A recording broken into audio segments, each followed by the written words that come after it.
everyone, and welcome to Thursday Thoughts with Pastor Pat. I am Pastor Pat, the pastor of St. John's United Church of Christ in Weldon Spring, Missouri.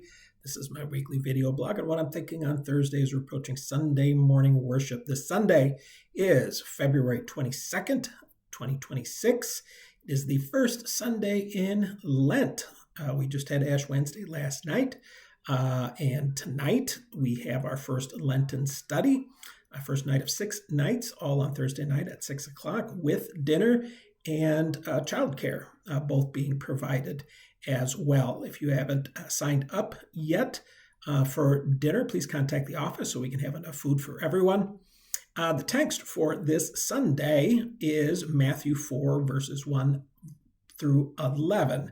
This is Jesus being tempted in the wilderness by Satan. And in fact, it is Satan Sunday in a way, because the Old Testament reading is from Genesis, and this is Adam and Eve being tempted by the snake.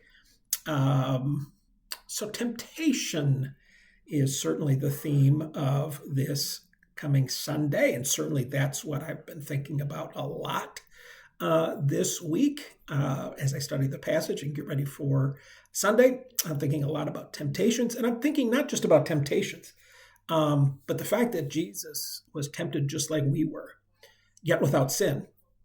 But Jesus still was tempted. And so we have two temptation stories, Adam and Eve and Jesus, with two very different outcomes. But it is important to remember that Jesus is tempted just like we are. And there are those popular commercials for Jesus that have been around, I think, for 4 years. I think this is the fourth year they've been doing this, called He Gets Us. And I think in terms of temptation, Jesus gets us as well, too. Jesus understands because Jesus was tempted just as we are. Now, temptation is a big thing in the season of Lent as well, because many people choose to give up something for Lent. Just like Jesus fasted for 40 days in the wilderness, it is a time for us that we can, if we choose, fast from something in the same manner. You may add up the days between Ash Wednesday and Easter Sunday and realize there are 46 days.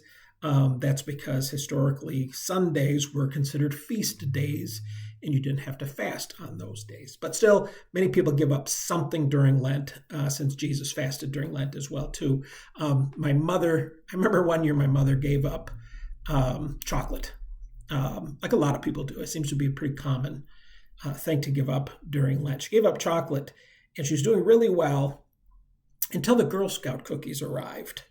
Not good timing. And speaking of snakes and Satan and temptation, why is it that the Girl Scout cookies always either get ordered or delivered during Lent?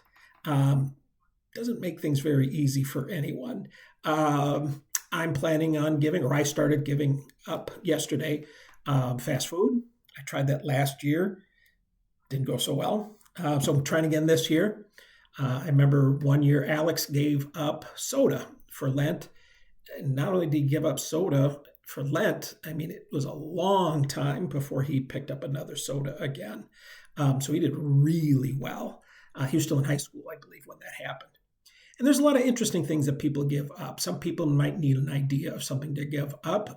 Some people give up social media, video games. Some people give up screens altogether during Lent, which means their television screen, their phone screen, their tablet screen, their laptop screen, every screen you can think of. Some people give that up and fast from that. I've heard an interesting one I heard of is that a friend who fasted from his snooze button during Lent. He gave up his snooze button. I thought that was interesting as well, too. But also, not only is Lent a good time to give something up, if we give something up, it creates an opportunity to add something healthy. It creates an opportunity to add something else. And so you may consider also adding something during this time as well, too. Adding evening prayer time each night, adding a daily Bible reading, adding a Thursday night Lenten study, if you're thinking about it. It'll be fun. Trust me.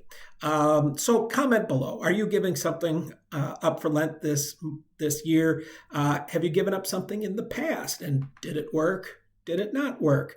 I'd like to hear your story. So comment below, like this video, share it as well too. Hope to see you Sunday morning worship. 10 a.m. every Sunday morning in person here in Weldon Spring, Missouri. We're right here on Facebook Live. Until I see you again, take care and God bless. Bye-bye.